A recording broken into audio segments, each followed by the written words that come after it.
hasil perhitungannya cukup lumayan fantastis. Yang semula kita perkirakan 271 dan ini adalah mencapai sekitar 300 T.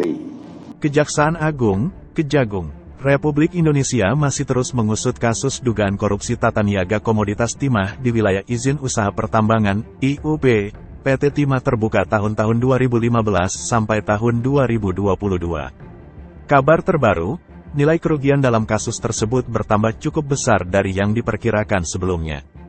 Jika sebelumnya kerugian diperkirakan sebesar 271 triliun rupiah, berdasarkan perhitungan terbaru yang dilakukan Jampitsus Kejagung, Badan Pengawasan Keuangan dan Pembangunan, BPKP, serta sejumlah ahli, nilai kerugian kasus itu meningkat menjadi sekitar 300 triliun rupiah. Nilai kerugian itu meningkat sekitar 29 triliun rupiah. Dikutip dari Kompas.com, Jaksa Agung Sanitiar Burhanuddin mengatakan berdasarkan hasil perhitungan ulang yang dilakukan, nilai kerugian dalam kasus timah ini nilainya cukup fantastis. Nilai kerugian berdasarkan perhitungan yang terbaru ini mencapai 300 triliun rupiah. Hari ini hasil penghitungan cukup lumayan fantastis yang semula kita perkirakan sekitar 271 rupiah.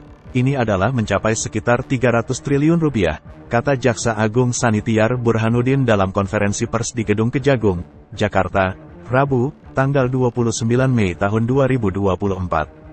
Sementara itu Kepala BPKP Yusuf Ateh yang juga hadir dalam konferensi pers menjelaskan, pihaknya terlibat dalam perhitungan kerugian perkara korupsi timah berdasarkan Surat Kejaksaan Agung nomor 2624, F2, FD tanggal 2 November tahun 2023, tanggal 14 November tahun 2023. Dalam proses perhitungan ini, tim BPKP menjalankan tugas sesuai dengan prosedur audit dalam mengumpulkan bukti-buktinya.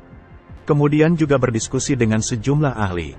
Tadi setelah disampaikan Pak Jaksa Agung tentang kerugian keuangan negara telah sekitar 300,003 triliun, ujar dia.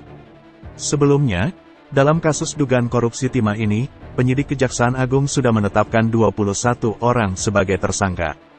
Di antaranya Harvey Mois selaku perpanjangan tangan PT RBT, Direktur Utama PT Timah tahun 2016 sampai tahun 2021, Mokhtar Riza Pahlevi Tabrani, MRPT, hingga Crazy Rich Pantai Indah Kapuk, PIK, Helena Lim yang ditetapkan tersangka.